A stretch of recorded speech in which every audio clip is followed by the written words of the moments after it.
भारत ने over the last 3 months 34 million barrels oil सिर्फ रूस से खरीदा है। पाकिस्तानी रुपीस के अंदर अगर फी लीटर पेट्रोल की प्राइस देखी जाए तो वो तकरीबन 244 रुपए फी लीटर बनती है। अब 244 रुपए फी लीटर ऑयल में से 124 रुपए इस ऑयल पर भारत टैक्स ले रहा है। तकरीबन 121 रुपए की रियल प्राइस है जो इस वक्त भारत जिसमें ऑयल ले रहा है। अस्सलाम वालेकुम मेरे सादा से पाकिस्तानियों, मेरा नाम रेहान तारिक है और आप मेरा यूट्यूब चैनल देख रहे हैं। गुज़श्ता रात जो कुछ हुआ उसके बाद मजा तो आ रहा होगा। यानी पेट्रोलियम मसनूआत की कीमतों में 30 रुपए, इकट्ठा ही 30 रुपए फी लीटर का इजाफा हुआ है। और ये सिर्फ 30 रुपए नहीं है बल्कि गुज़श्ता 8 रोज में मजमूई तौर पर पेट्रोल की कीमतों में 60 रुपए फी लीटर का इजाफा जो मौजूदा हुकूमत ने, यानी ये जो 12-13 जमातों का इत्तेहाद है उसने मिलकर कर दिया है। और फिर अगर हम ऑपोजिशन की जुबान बोले तो वो कहते हैं कि ये 13 मसालों की जो मिक्स चाट है या मिक्स दाल है उसने मिलकर अवाम का भरकस निकाल दिया है। अगर देखा जाए तो फरवरी में पेट्रोलियम मसनूआत की कीमतें, पेट्रोल की कीमत अगर पर्टिकुलरली बात की जाए तो 159 रुपए 86 पैसे फी लीटर थी। उसको खान साहब ने मार्च में एक सब्सिडी देकर 10 रुपए की सस्ता किया, 149 रुपए कर दिया। अब इस पर एक बहस है कि क्या हम उस सब्सिडी के मुताहमिल हो सकते थे या नहीं हो सकते। कतई नजर फॉर द टाइम बिंग इस बहस से आगे चलते हैं तो मई के महीने में इस हुकूमत ने, जो मखलूत हुकूमत है, इसने इकट्ठा 30 रुपए का इजाफा किया और अब जून के महीने में मजीद 30 रुपए कर दिया, जिसके बाद इस वक्त पेट्रोल की कीमत 209 रुपए 86 पैसे फी लीटर है। 209 रुपए 86 पैसे तारीख की बुलंद तरीन सतह पर इस वक्त पेट्रोल मिल रहा है। इसके बाद रातों रात एक आम आदमी, मिडिल क्लास, लोअर क्लास का बजट कैसे आउट हुआ होगा इसका अंदाजा आप लोगों को है। और क्या जो टारगेटेड सब्सिडी दी जा रही है, जो शहबाज शरीफ साहब ने कहा था मैं अपने कपड़े बेचकर आटा सस्ता कर दूंगा, जो मरियम नवाज साहिबा कहती रही हैं कि हम IMF के प्रोग्राम में तो नहीं जाएंगे, IMF की बात नहीं सुनेंगे, कॉमनर का भरकस नहीं निकलेगा, हम ये गुज़श्ता हुकूमत का किया हुआ जो टोकरा है वो अपने सर पर नहीं उठाएंगे, उनका बजाया हुआ ढोल अपने गले में नहीं डालेंगे, वो सारी बातें एक तरफ। लेकिन इस वक्त हुकूमत कड़वी गोली खा चुकी है और वो कड़वी गोली क्या है, वो पॉलिटिकल कॉस्ट अदा करने के लिए तैयार दिखाई दे रही है। और वो इसलिए दे रही है कि IMF के प्रोग्राम में हमने जाना है। मिफ्ता इस्माइल साहब को हमने सुना, उनका कहना था कि हो ये रहा था कि पेट्रोलियम मसनूआत के ऊपर 120-130 अरब रुपए माहाना की जो है हम नुकसान उठा रहे थे। वो क्यों उठा रहे थे? क्योंकि वो टैक्सेस जो इस पर लगाकर हम कलेक्ट कर सकते थे, रेवेन्यू अर्न कर सकते थे, वो नहीं किया जा रहा था। अब होगा ये कि इस कीमत के साथ वो नुकसान जो 120-130 अरब का था वो 25 अरब पर मंथ पहुंच जाएगा। यानी वो नुकसान हमने कम किया है। यानी बराह रास्त अप्रोच जो दिखाई दे रही है वो टैक्स कलेक्शन की दिखाई दे रही है, पैसे हासिल करने की दिखाई दे रही है। ये हुकूमत is in a serious mood to collect revenues. और वो कैसे होगा? पेट्रोल से होगा। अच्छा, अब आगे चलते हैं। मामला क्या है? क्या ये कीमतें 209 रुपए 86 पैसे पर रुकेंगी या इससे आगे बढ़ सकती हैं? फाइनेंस मिनिस्टर साहब ये बता रहे हैं कि सब्सिडीज अभी भी पेट्रोल के ऊपर है। और कितनी है? वो 8 रुपए की सब्सिडी है। यानी 60 रुपए का इजाफा करने के बाद भी 8 रुपए की सब्सिडी भी बची है। इसके अलावा IMF की कंडीशन ये है कि आप 30 रुपए लेवी बढ़ाएंगे और 17 रुपए GST ऐड करेंगे।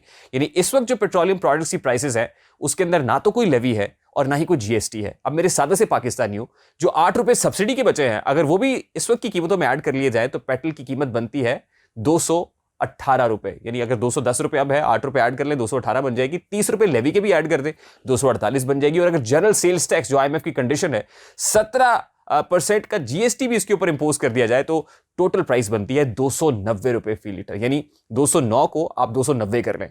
तो मेरे सादा से पाकिस्तानियों, आप अपनी कमर कस लें, तैयार हो जाएं, क्योंकि पार्टी अभी शुरू हुई है। 290 रुपए फी लीटर तक पेट्रोल की कीमत जा सकती है। लेकिन फाइनेंस मिनिस्टर साहब ये बता रहे हैं होगा ये, वो कहते हैं जून के महीने में ना तो लेवी बढ़ाई जाएगी ना सेल्स टैक्स बढ़ाया जाएगा, बल्कि 8 रुपए की जो मजीद सब्सिडी बची है वो जरूर माइनस कर दी जाएगी। लेकिन कम से कम आपको तैयार रहना चाहिए कि 218 रुपए तो पेट्रोल होने जा रहा है। उसके बाद वो कहते हैं कि 10 जून को बजट आएगा। बजट के बाद IMF देखेगा कि हमने क्या मेजर्स लिए हैं, रिफॉर्म मेजर्स हमारे क्या है, बजट हम कैसा पेश कर रहे हैं। तो उसके बाद हम IMF के नए प्रोग्राम में जाएंगे। एक अच्छी चीज ये हुई है कि चाइना ने जो $2.35 बिलियन का जो रोल ओवर है वो हमें एट चीपर कॉस्ट दे दिया है 1.5% के इंटरेस्ट रेट के ऊपर, जो इससे पहले 2.5% का इंटरेस्ट रेट था। इंटरेस्ट रेट कम करके, शरह सूद कम करके रोल ओवर हमें मिल गया है। अभी हमें सऊदी अरब से रोल ओवर मिलने की तवक्को है। इसी तरह अगर कुछ और इंटरनेशनल क्रेडिटर्स हमारी मदद करते हैं IMF प्रोग्राम में जाने से, तो हो सकता है आने वाले दिनों में जो एक्सचेंज रेट है वो कुछ बेहतर हो जाए। आने वाले दिनों में जो रुपया है वो मुस्तहकम हो डॉलर के मुकाबले में, तो पेट्रोल की कीमत कुछ नीचे आ जाए। लेकिन इस वक्त जो अप्रोच हुकूमत की दिखाई दे रही है वो कड़वी गोली खाने के लिए तैयार है, पॉलिटिकल कॉस्ट अदा करने के लिए तैयार है, लेकिन वो कहते हैं कि मुल्क को बैंकरप्ट नहीं होने देंगे। अच्छा, अब बात यह है कि ये क्या हो रहा है, क्यों हो रहा है, कैसे हो रहा है, इसका फायदा किसको हो रहा है, नुकसान कौन उठा रहा है और इस नुकसान से कैसे बचा जा सकता है। इस वक्त एक बहस जारी है कि भाई at this point in time जब भारत रशिया से सस्ता तेल खरीद रहा है तो हम रूस से सस्ता तेल क्यों नहीं खरीद सकते? अगर रूस हमें 30% कम के ऊपर तेल फराहम कर रहा है तो फिर हम ये जो अपॉर्चुनिटी है इससे फायदा क्यों नहीं उठा रहे हैं? बात यह है कि रशिया ने 30% कम के ऊपर सबसे पहले तो ऑयल अपना टेबल के ऊपर ये डील क्यों रखी? आपको याद होगा कि रशिया और यूक्रेन के माबैन तनाज़े के बाद जो यूरोपीय यूनियन है उसने रशिया के ऊपर सैंक्शंस लगाना शुरू कर दी। जो उनके खासतौर पे जो इलीट कैप्चर्ड सोसाइटी थी, वहां की जो इलीट तबका है, उसके जितने अकाउंट्स बाहर मौजूद थे सबसे पहले वो फ्रीज कर दिए गए। उसके बाद जो रशियन एक्सपोर्ट्स हैं, ऑब्वियसली यूरोपीय यूनियन बहुत बड़ी मार्केट है जहां पर रशिया का ऑयल जाता था, उन्होंने कहा जी हम ऑयल नहीं लेंगे। मां सिवाय वो चंद एक ममालिक जिनका गुजारा कोई नहीं था रशिया का ऑयल लिए बगैर, वो खरीद रहे हैं। रशिया ने कहा अच्छा मेरा ऑयल तो जाएगा नहीं, जो मैं 7.2 मिलियन बैरल्स पर डे अपना ऑयल एक्सपोर्ट करता हूं वो 4.2 मिलियन बैरल्स पर डे के ऊपर आ गया है, तो हमारी तो इकोनॉमी का भट्टा बैठ जाएगा। उन्होंने कहा अच्छा इसका आसान सा हल ये है कि हम ब्रेंट क्रूड मार्केट के अंदर जाके बोली लगाते हैं कि भाई हमारा तेल 35% सस्ता मिलेगा, जिसको चाहिए वो ले ले। अच्छा ये एक ऐसी अप्रोच थी रशिया की जो ऑब्वियसली इसके बगैर उनका चारा इसलिए नहीं था कि वो तेल उन्होंने घर में रख के उसका अचार तो नहीं डालना था, उसको ज़ाया तो नहीं करना था, उन्होंने कहा इसको बेचने का यही तरीका है। अब क्या किया कि जो दानिशमंद ममालिक थे, वो भारत है, वो श्रीलंका है और कुछ यूरोपीय यूनियन के कुछ ऐसे ममालिक है जिनका गुजारा नहीं चल रहा था रशिया का ऑयल खरीदे बगैर, उन्होंने कहा ठीक है भाई हम आपका तेल खरीदेंगे।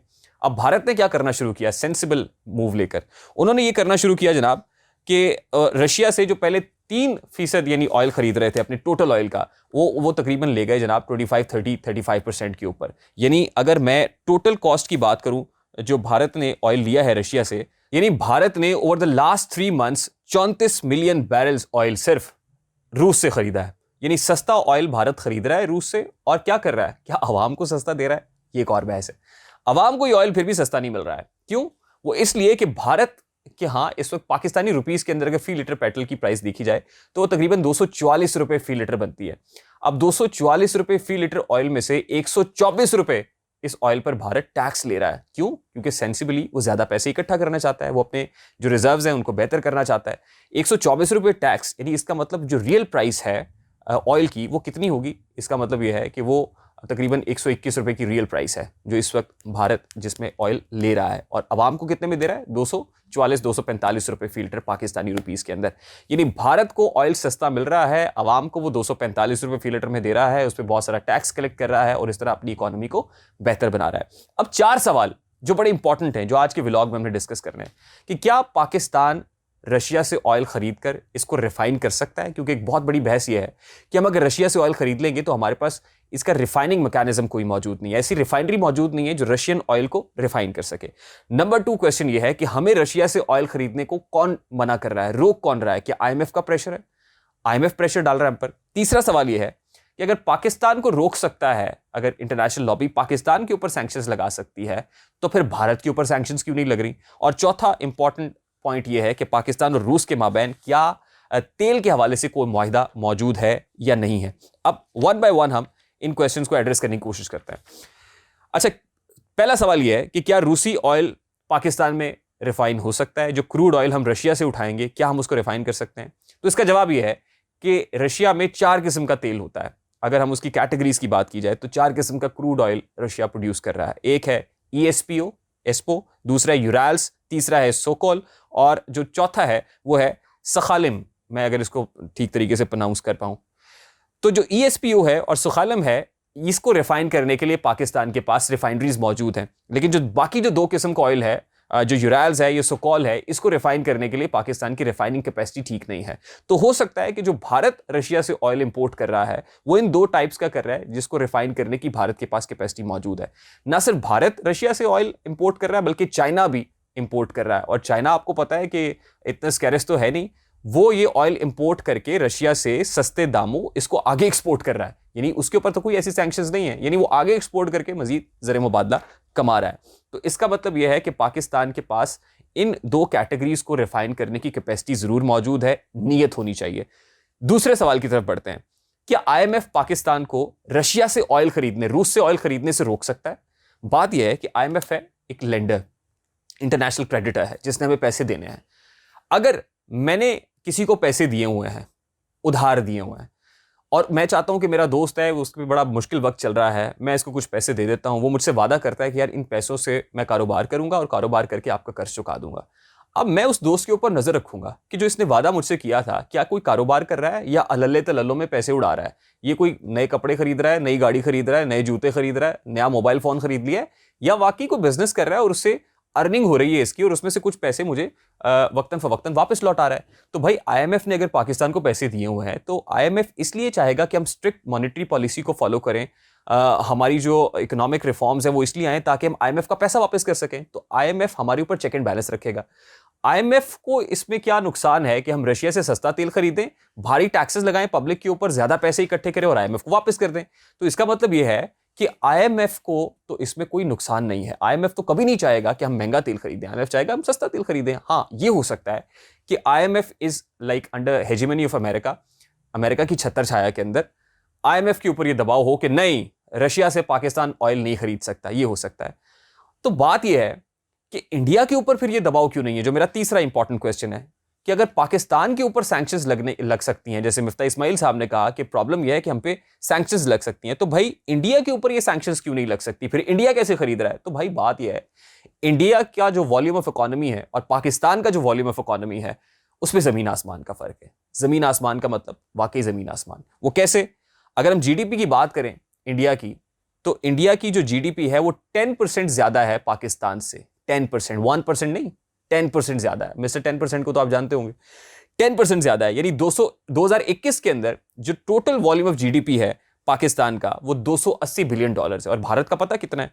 भारत का है जनाब $2850 बिलियन, यानी सीधा सीधा 10% ज्यादा है। तो छोटा मुंह बड़ी बात, पाकिस्तान और आईएमएफ के अंदर जमीन आसमान का फर्क है। फिर मुझे शहबाज शरीफ साहब की वो बात याद आती है, beggars can not be choosers. जो भिखारी हैं वो सिलेक्टर्स नहीं हो सकते, वो अपनी मर्जी से फैसले नहीं कर सकते, बल्कि उन्हें फैसले मालिक की मर्जी के करने पड़ते हैं। तो भारत क्योंकि इकोनॉमिक साइज में बिगर है हमसे, वो ज्यादा मईशत उसकी मुस्तहकम है, इसलिए वो फैसला ले सकता है, हम फैसला नहीं ले सकते। एक और चीज इंपॉर्टेंट यह है कि भारत के यहाँ जनाब जो एक्सपोर्ट्स हैं वही टोटल तकरीबन $2850 बिलियन की उन्होंने एक साल के अंदर किए हैं, जो टोटल वॉल्यूम ऑफ इकोनॉमी के बराबर है, हमारे टोटल जीडीपी के बराबर सिर्फ उनकी एक्सपोर्ट्स हैं। यानी अगर उनके ऊपर सैंक्शंस लग भी जाती हैं तो भाईजान वो एक्सपोर्ट्स इतनी ज्यादा करते हैं कि उनके रिजर्व्स पे उतना प्रेशर नहीं पड़ता है जितना प्रेशर हमारे ऊपर पड़ जाता है। भारत दुनिया की 5वीं बड़ी इकोनॉमी है और पाकिस्तान जो है दुनिया की 48वीं इकोनॉमी है। कहाँ 5वीं और कहाँ 48वीं। और इसके अलावा मैंने आपको बताया कि जो नेट एक्सपोर्ट्स हैं भारत की वो उतनी है जितना हमारा टोटल जीडीपी है। अच्छा, फिर चौथा इंपॉर्टेंट सवाल यह है कि पाकिस्तान और रूस के माबैन तेल खरीदने से मुतालिक को मुआहिदा हुआ, अब ये बहस चल रही है। अब बात यह है कि मिफ्ता इस्माइल साहब जो करंट फाइनेंस मिनिस्टर हैं वो ये कहते हैं कि रूस और पाकिस्तान के माबैन कोई मुआहिदा नहीं है। हाँ, हुआ ये कि पाकिस्तानी हुकूमत ने यानी लास्ट गवर्नमेंट ने खत जरूर लिखा, मैंने सनम को खत लिखा, खत में ये लिखा कि भाई आप जो ऑफर कर रहे हैं हम इस ऑफर से फायदा उठाना चाहते हैं, लेकिन रशिया ने अग्री नहीं किया, यानी रशिया की तरफ से उसका जवाब कोई नहीं आया, सनम ने कोई जवाब नहीं दिया। तो जो आउटस्टेड गवर्नमेंट है यानी पाकिस्तान तहरीक इंसाफ की, वो ये कहती है कि असल में हमने तो खत लिख दिया, अब इस हुकूमत को चाहिए था कि उस खत को परसू करते, वो पूछते रशिया से अगर वाकई आप सीरियस थे। और वो कहते हैं कि सैंक्शंस अगर लगनी थी तो फिर गंदम खरीदने में भी सैंक्शंस लगनी चाहिए थी, फिर ऑयल खरीदने पे सिर्फ सैंक्शंस क्यों लग जाएंगी। तो मिफ्ता इस्माइल साहब कोई खुदा का खौफ करें, यानी ये सैंक्शंस वाला जो है ना वो कहानी हमें ना डालें। और फिर वो ये कहते हैं कि असल में तो ये इंपोर्टेड गवर्नमेंट है, तो ये जो इंपोर्टर्स हैं ये उनके इंटरेस्ट को टो कर रही है। बात ये है, अगर मैं इसको सम अप करना चाहूँ, समेटना चाहूँ, तो जो हमारी लीड कैप्चर सोसाइटी है ना जनाब, जिसको महंगे दामों तेल खरीदने में कोई नुकसान नहीं होता है, वो 209 में भी डलवा लेंगे, वो 109 में भी डलवा लेंगे, वो 290 रुपये फी लीटर पेट्रोल भी बर्दाश्त कर लेंगे। नुकसान अगर किसी का होगा तो एक कॉमनर का होगा, एक आम आदमी का होगा। और आप रातों रात ये देखें कि जब 60 रुपये पेट्रोल की कीमत बढ़ जाएगी तो एक गरीब आदमी के ऊपर प्रेशर कितना होगा। यानी एक आम आदमी जो 100 रुपये का पेट्रोल डलवाता था तो अब उसकी टैंकी में कितना फ्यूल आ रहा है, वो 40 रुपये का आ रहा है, 40 रुपये का फ्यूल डलवा रहा है। यानी मशहूर मुहावरा है ना जी कि जितने का मर्जी हो जाए हमने तो 100 का डलवाना है। तो जिसने 100 का डलवाया है ना वो 100 का नहीं है, वो 40 रुपये का है। जाहिर है टैंकी जल्दी नीचे आ जाएगी। तो होगा क्या कि आपको नुकसान टीका कितने का लगा है, 100 के पीछे 60 रुपये का। और अगर डेली 100 रुपये का पेट्रोल आप डलवा रहे थे तो आप अंदाजा कीजिए कि आपको कितने पैसे, 18,000 रुपया तो आपको हर महीने का टीका बर्दाश्त करना पड़ेगा। और जिसकी तनख्वाही बेचारे की आम आदमी की कोई 18-20 हज़ार है, 22 हज़ार है, 25 हज़ार है, तो उसने घर का रेंट भी देना है, उसने बिजली के बिल भी देने हैं, उसने बच्चों की फीसें भी देनी है, बच्चों को दूध भी देना है और उसके बाद पेट्रोल भी डलवाना है। तो मेरा ख्याल है कि आम आदमी तो बेचारा वो तो बैंकरप्ट हो जाएगा। मुल्क बैंकरप्ट होता है या नहीं होता, आम आदमी रातों रात दिवालिया हो गया है मेरे साथ ऐसे पाकिस्तानियों। बहुत सारी काउंटर स्ट्रैटेजीज हैं जिससे बचा जा सकता है। मुल्क को दिवालिया होने से बचाएं, साथ ही साथ एक आम आदमी का भरकस निकालने से भी एज अर्ली एज पॉसिबल हमें सोचना होगा। ये ना हो कि वाकई सड़कों के ऊपर मारामारी हो जाए।